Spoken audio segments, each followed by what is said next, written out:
Bueno, algunas personas dirán qué quiere decir albacea, otros lo sabrán bastante bien, sobre todo los abogados.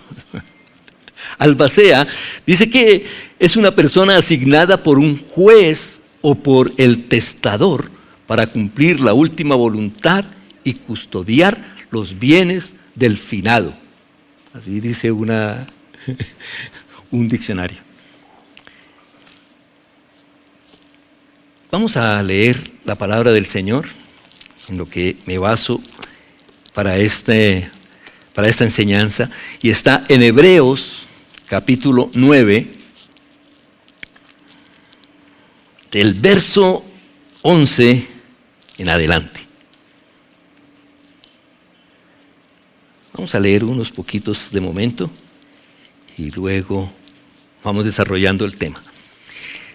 Dice la palabra del Señor: pero estando ya presente Cristo, sumo sacerdote de los bienes venideros, por el más amplio y más perfecto tabernáculo, no hecho de manos, es decir, no de esta creación, y no por sangre de machos cabríos ni de becerros, sino por su propia sangre, entró una vez para siempre en el lugar santísimo, habiendo obtenido eterna redención.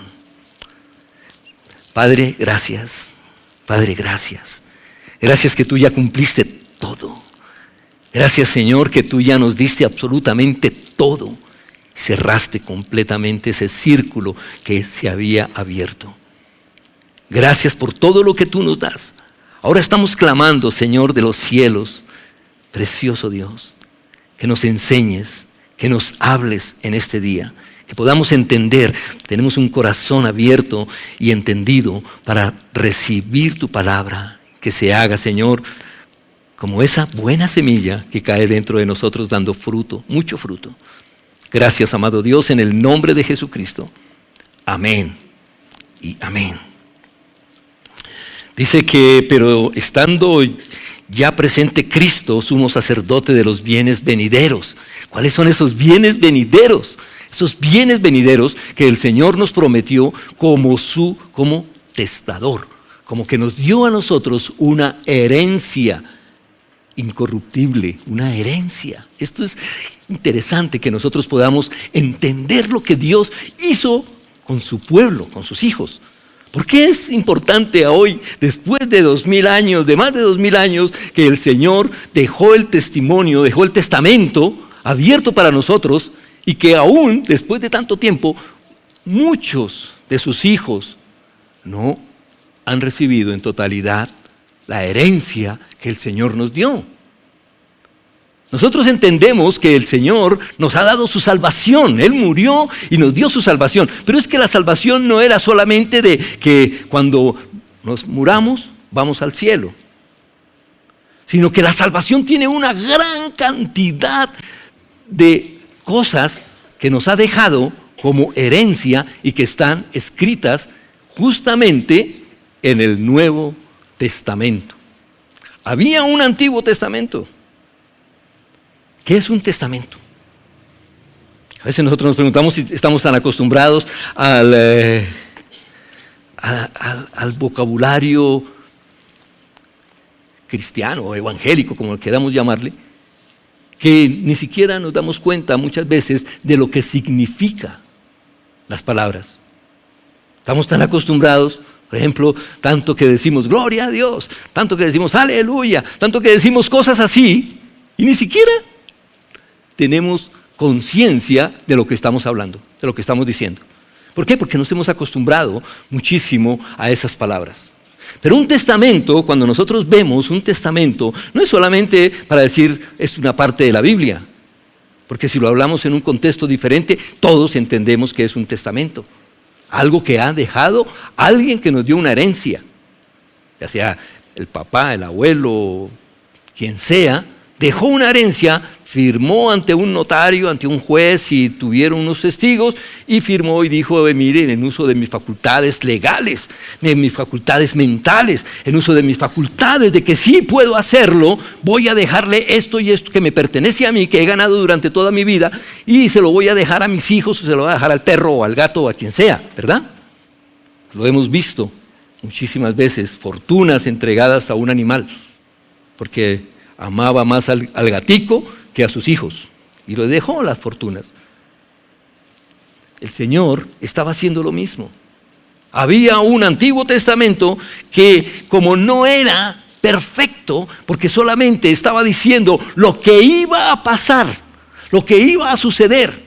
Entonces el Señor le enseña a Moisés, que es el que tiene que sacar al pueblo, a un pueblo que el Señor había escogido, había querido tener ese pueblo para que su nombre fuera divulgado sobre la tierra. Y escogió a este pueblo. ¿Qué pueblo era? Era un pueblo que realmente ninguno de nosotros, teniendo un poquito de inteligencia y todo esto, hubiéramos escogido. El Señor dice, no fue que ustedes eran el mejor pueblo, sino al contrario. Era un pueblo que nadie quería. Un pueblo de esclavos que no era querido por nadie. Era despreciado, era despreciable. Y lo vamos y lo ve, el Señor se lo muestra a Moisés y lo saca de allí, de Egipto, y ya nomás saliendo, después de haber hecho todos los milagros, después de haber hecho todas las maravillas, ¿qué hace ese pueblo? Reniega. Yo no quiero ese Dios.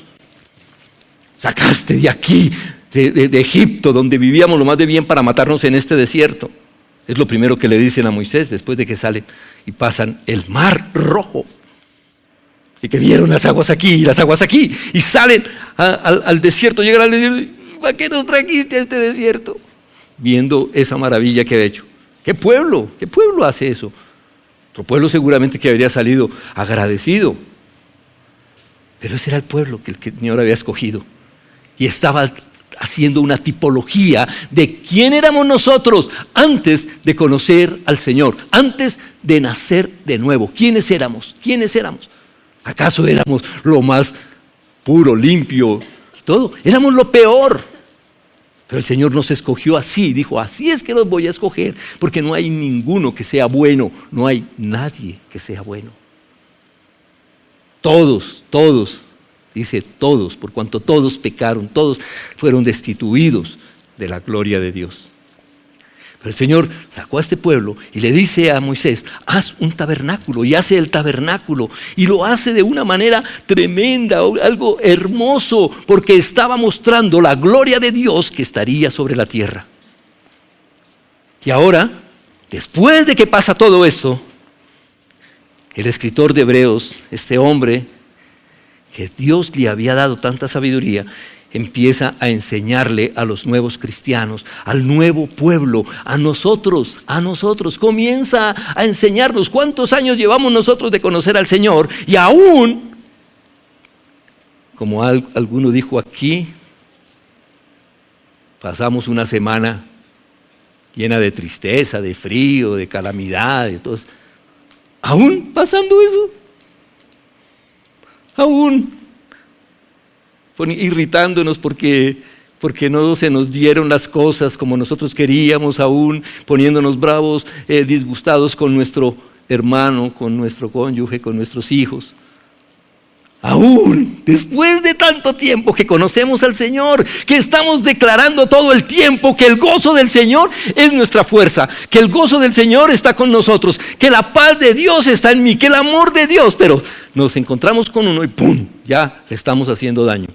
¡Pum! Estamos hablando fuerte, le estamos diciendo hasta las palabras de cariño, ¡te amo! Para no decir que te odio.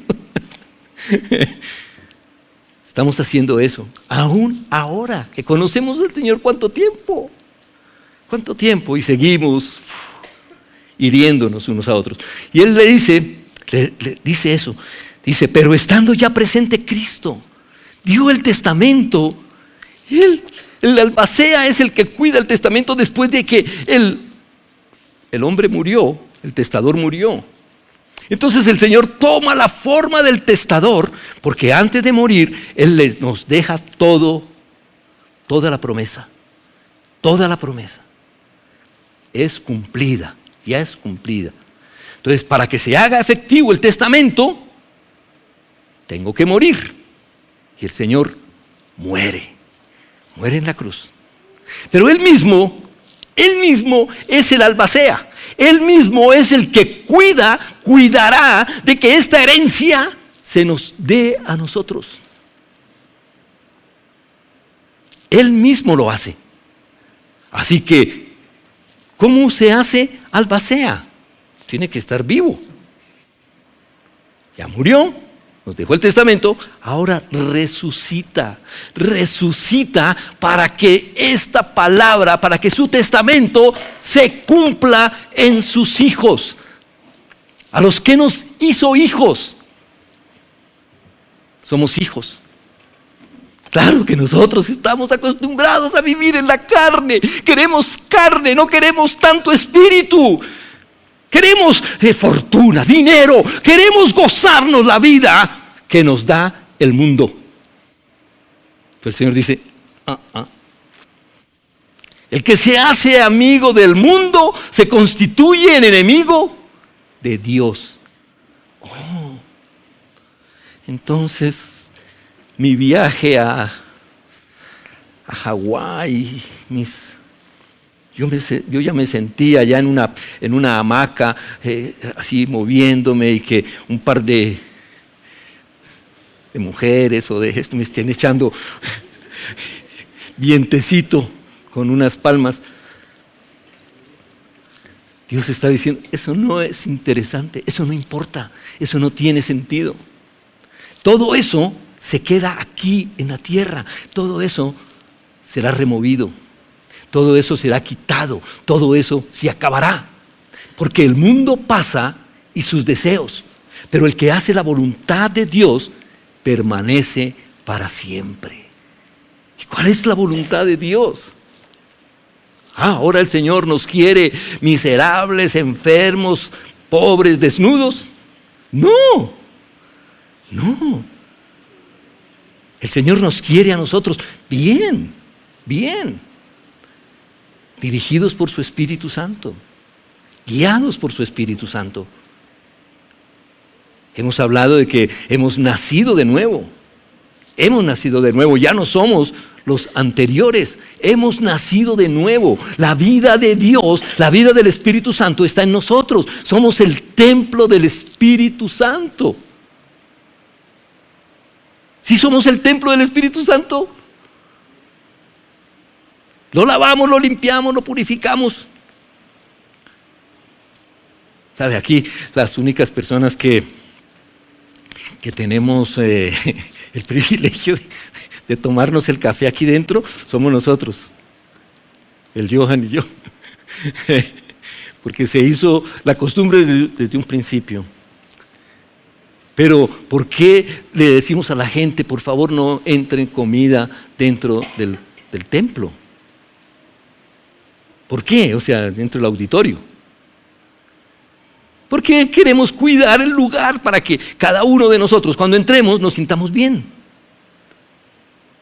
O sea que nosotros somos responsables de que esto esté limpio, ¿verdad? Asimismo somos responsables de que nuestro cuerpo esté limpio.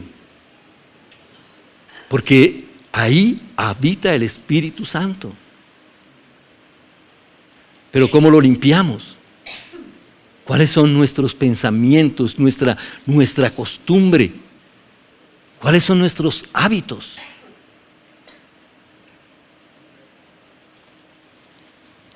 A veces nos llenamos de comida, de bebida,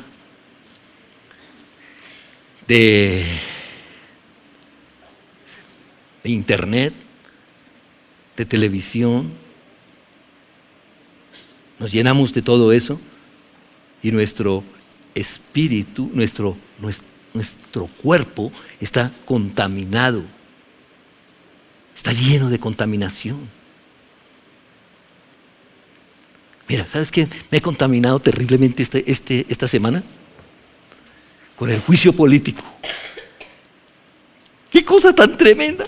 Estoy contaminado, estoy así lleno de ver cómo, uy, Dios mío, estas mujeres cómo se pelean allá, estas asambleístas, Dios mío, nunca había visto ni escuchado cómo se gritan y cómo se insultan y cómo se tratan de mal. Y he estado coma de eso. Y eso contamina, nos contamina. Y no quiero decir que esté mal el estar enterado de las cosas que están pasando en el mundo. Es importante saberlo. Porque si nosotros no conocemos a nuestro enemigo nos puede destruir también. Y el Señor dice que estando ya presente Cristo como sumo sacerdote de los bienes venideros, por el más amplio y más perfecto tabernáculo no hecho de manos, es decir, no de esta creación.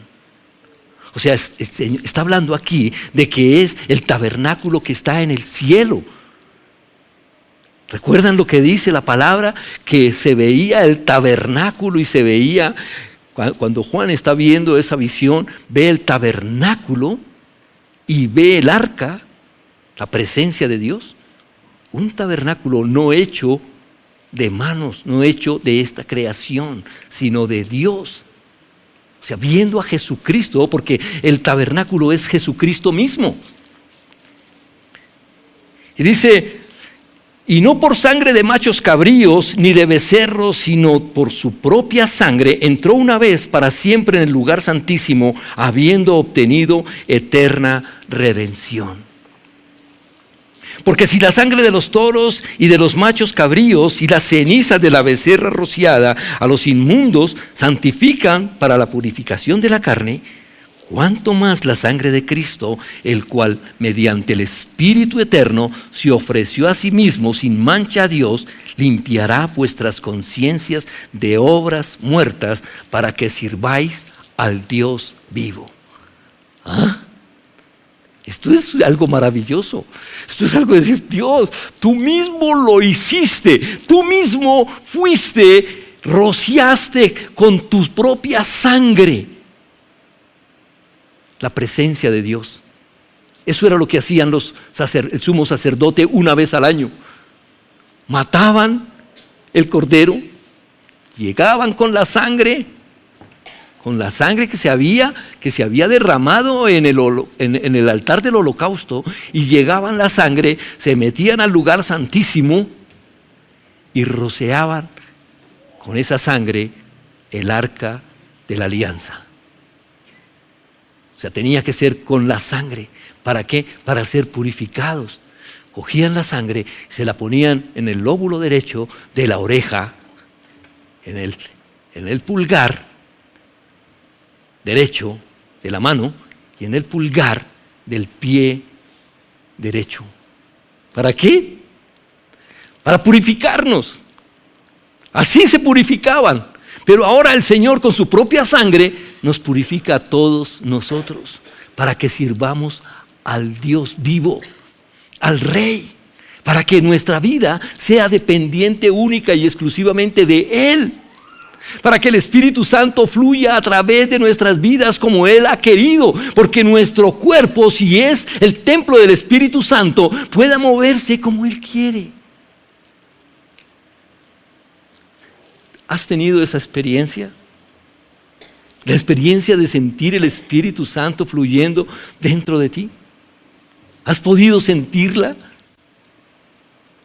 ¿Has sentido ese calorcito que se mueve como una especie como de ondas que viene, que va soplando y que te dice, ¿cuánto te amo? ¿Lo has sentido? Clámalo, porque el Espíritu Santo dice que está ahí, en ti, dentro de ti. Dejemos a un lado tantas preocupaciones y tantas cosas que nos tienen la cabeza en todo lo que nos rodea. A veces estamos pasando por una necesidad económica y solo estamos pensando en eso todo el tiempo. O estamos llenos de deudas y no podemos ni dormir porque estamos pensando cómo se van a cubrir las deudas. O estamos enfermos o tenemos a alguien enfermo y solamente nuestro pensamiento es ¿cómo se va a sanar? ¿Cómo me voy a sanar? Y el Señor te está diciendo, ¿sabes qué? Ya no hagas eso. Ya no pienses más en eso. Qué lindo es cantar, qué lindo es poder uno estar confesando que fácil, que ligera es tu carga, que tu yugo es chévere, que yo mejor me pongo tu yugo y me voy feliz contigo. Pero en la realidad, ¿qué estoy haciendo? ¿En qué vivo? ¿Estoy viviendo en Cristo? ¿Estoy viviendo en Él? ¿Me estoy moviendo en Él? ¿O no? Necesitamos entenderlo. Necesitamos tener nuestra conciencia. Mira lo que dice para que tengamos esa conciencia. Cuanto más la sangre de Cristo, el cual mediante el Espíritu eterno se ofreció a sí mismo sin mancha a Dios, limpiará vuestras conciencias de obras muertas. Todo eso son obras muertas. Todo lo que no tenga que ver con Dios es una obra muerta. ¿Para qué tenemos nosotros obras muertas si no van a hacer nada? No se mueven. ¿Qué es un muerto? Un muerto no puede hacer nada. Dios es un Dios vivo. Así que por eso es mediador de un nuevo pacto. Él hizo un nuevo pacto.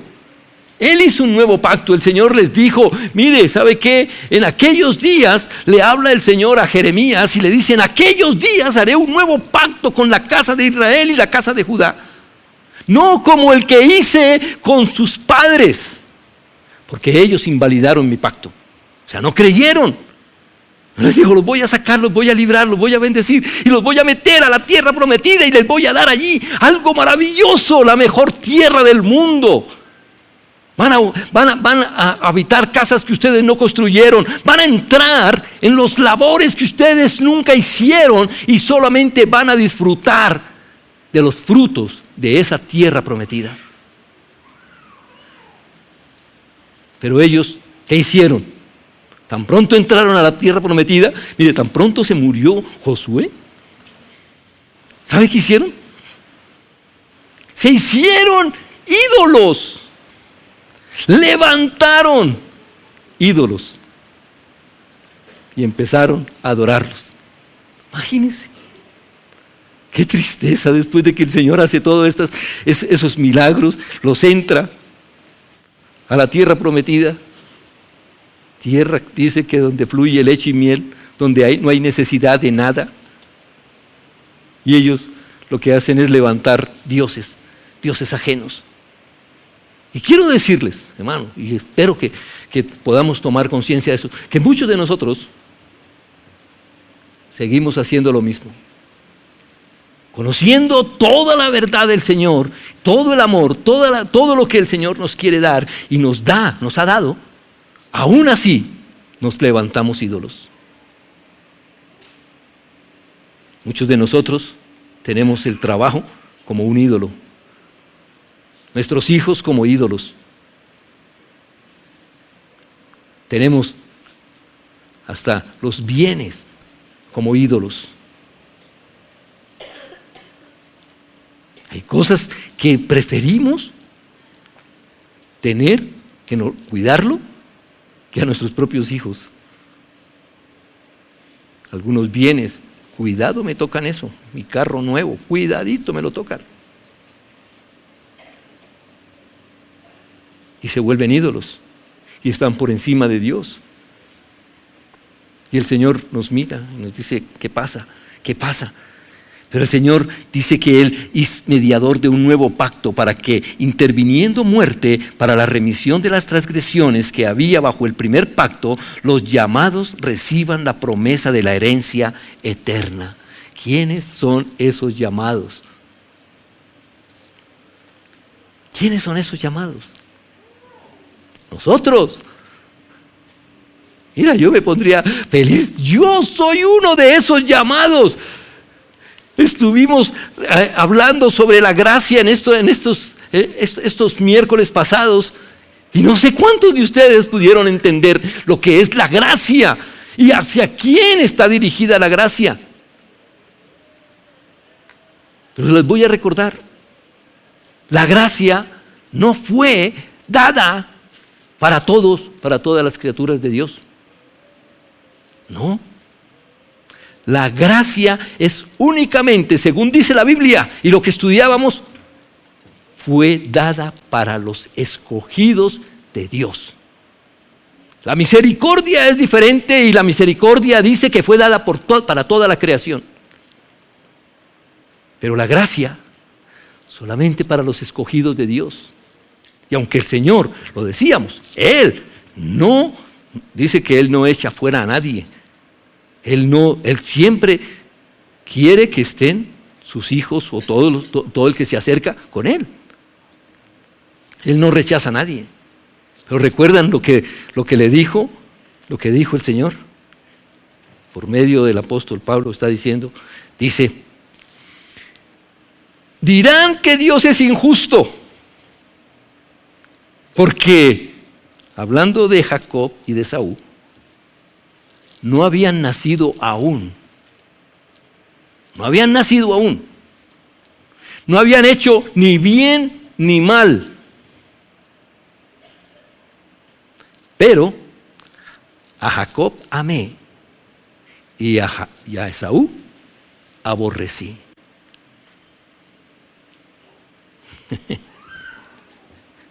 Complicado, ¿verdad?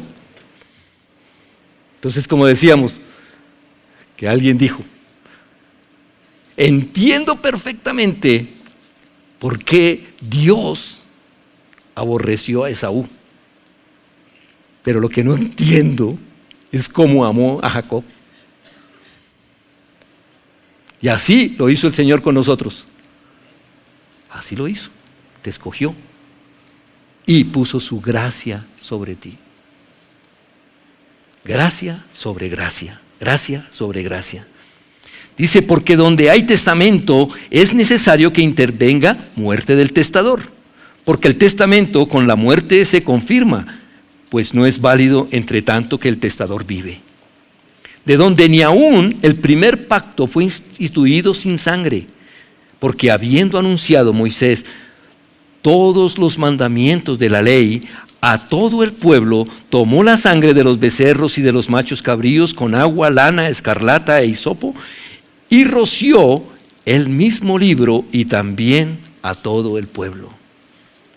Era necesario que todo el pueblo recibiera la sangre que había sido derramada para que pudieran entrar en el pacto. Pacto que fue después quitado, porque el pueblo invalidó el pacto de Dios. Y el Señor, cuando está tomando la cena con sus discípulos, les dice,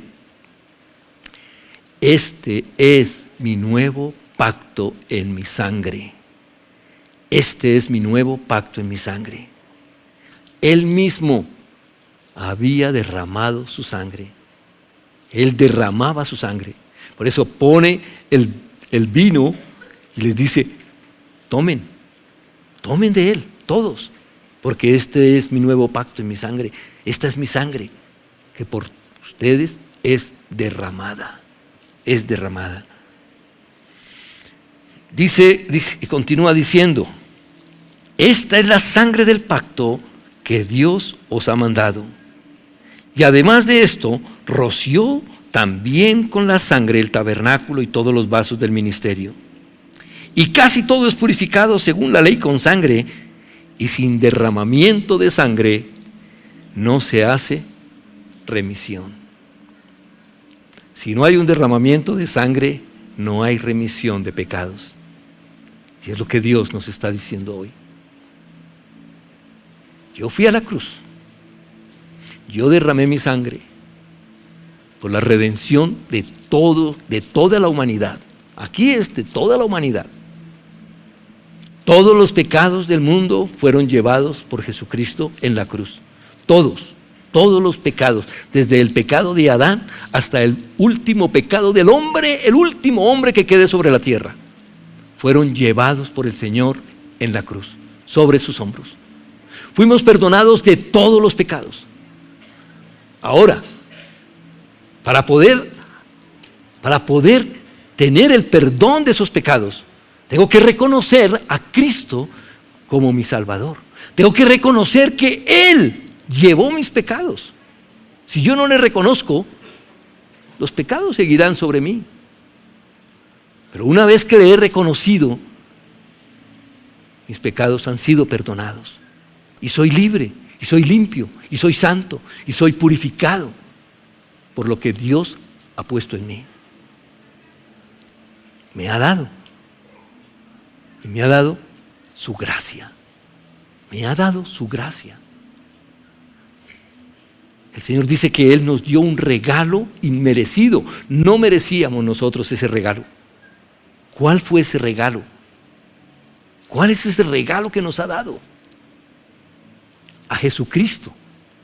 Nos dio ese regalo y dijo, aquí está este regalo.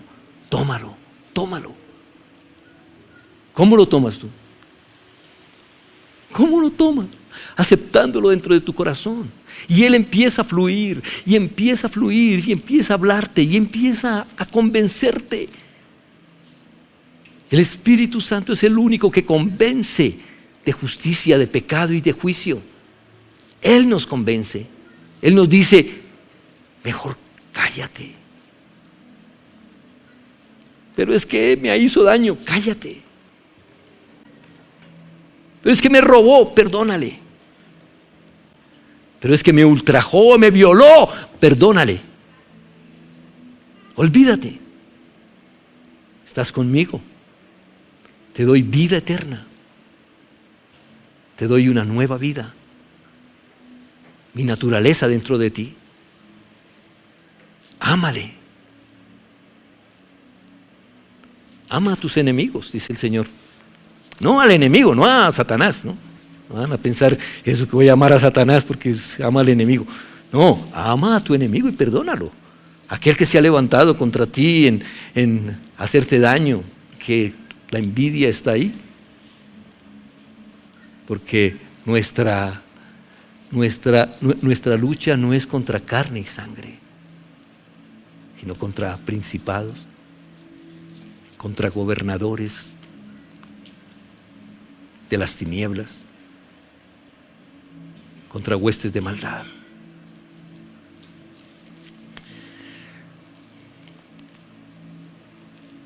Ya terminando,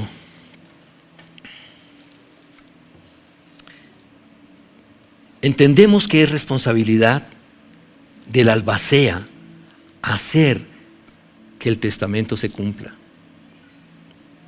Todas las cosas que se hablan en él son nuestras, en el testamento. Si el albacea es fiel, entraremos en posesión de nuestra herencia. No sé si sabes, si entiendes que el albacea es fiel. Jesucristo es fiel. Él es fiel. Quiero invitarte a que te pongas en pie un momento.